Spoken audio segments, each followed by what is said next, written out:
Et on se retrouve donc pour cette revue de presse de l'économie.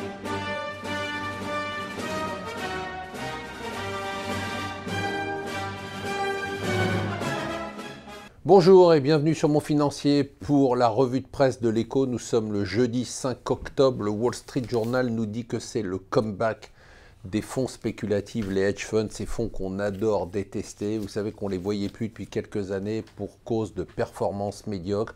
Eh bien, depuis le début de l'année, ils font de bonnes performances, notamment parce qu'ils ont tout simplement misé sur les indices boursiers, mais aussi sur la baisse du dollar, sur la hausse de l'or, le retour en grâce des valeurs émergentes. Eh bien, ça marche. Leur performance moyenne est de 5,4%. C'est la meilleure performance depuis 2010. Du coup, les investisseurs reviennent. Pour le Financial Times, deux nouvelles importantes. Tout d'abord, le désastre hier du comeback de Theresa May qui voulait faire un discours marquant et reprendre la main sur son parti à la conférence annuelle des conservateurs.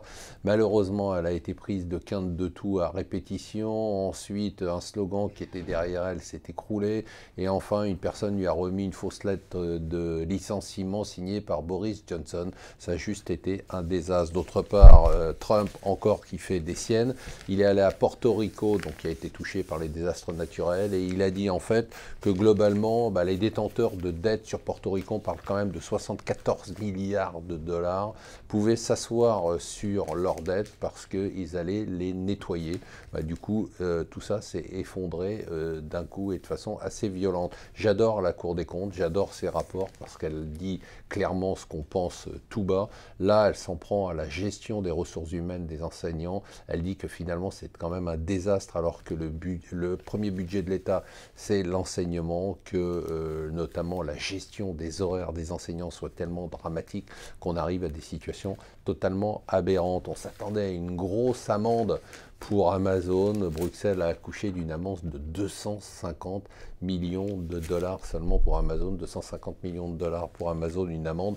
C'est un peu comme un PV pour stationnement irrégulier. Pour vous, c'est pas beaucoup plus. Ça va pas les empêcher de dormir.